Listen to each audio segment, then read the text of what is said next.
Perjalanan Honda Brio di Indonesia cukup menarik perhatian.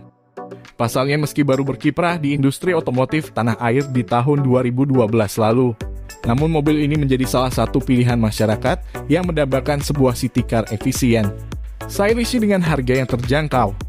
Terlebih Honda Brio Satya yang mengisi segmen low cost green car, LCGC, ternyata mampu bersaing dengan produk-produk lain di segmen itu, dan turut berkontribusi besar dalam penjualan Honda khususnya di tahun 2019 lalu.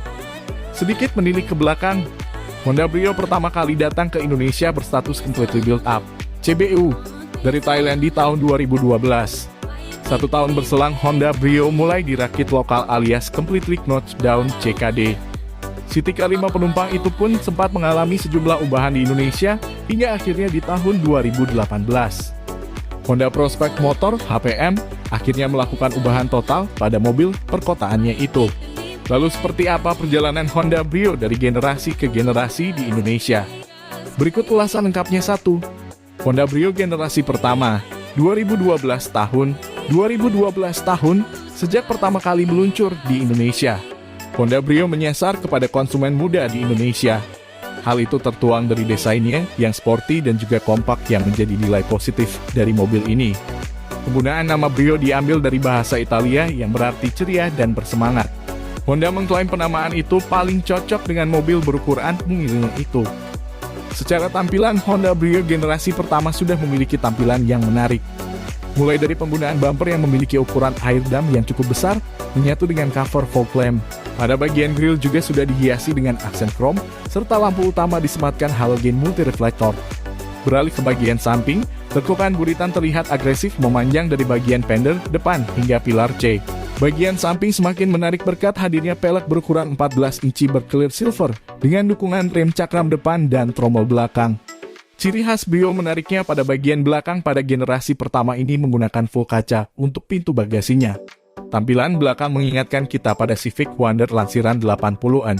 Lalu untuk lampu rem dibuat seperti segitiga dengan bagian bulat di tengahnya dan bumper tanpa banyak lekukan sehingga terlihat dinamis. Masuk ke dalam kabin, Brio memiliki dominasi warna hitam, coklat, dan krem.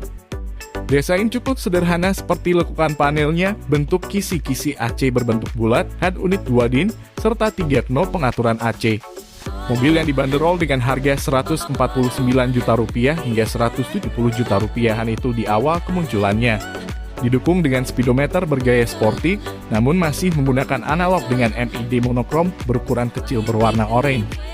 Honda Brio juga didukung dengan jok model semi-bucket yang tak bisa dipisah antara badak jok serta headrest. Sementara di bagian jok belakang tanpa headrest dan memiliki legroom yang cenderung terbatas. Namun soal keamanan mobil ini patut diacungi jempol, karena telah dilengkapi dengan 2 SRS airbag, sipil 3 titik untuk penumpang depan dan 2 penumpang belakang, serta sudah ABS dan EBD.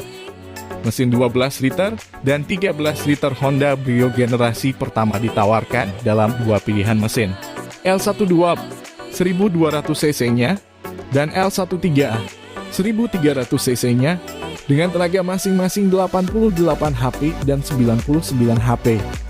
Terdapat 2 pilihan transmisi juga yakni manual 5 percepatan dan otomatis 5 percepatan, serta berpenggerak roda depan memasuki tahun 2013.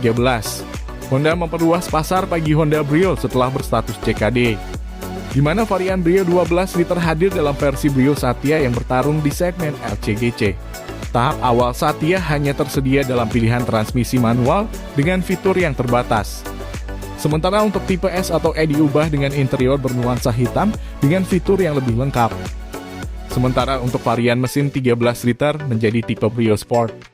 2. Honda Brio Facelift 2016. Memasuki tahun 2016, Honda Brio berbenah diri dengan berbekal sejumlah ubahan pada tampilan eksterior dan interiornya. Honda Brio Facelift mendapatkan sentuhan baru pada desain bumper depan yang terlihat lebih agresif, lengkap dengan grill dengan ukuran yang lebih besar berwarna hitam untuk menunjang tampilannya jadi lebih sporty. Selain itu, Honda Indonesia juga menghilangkan varian Brio Sport dan menggantinya dengan tipe RS dengan mesin L12.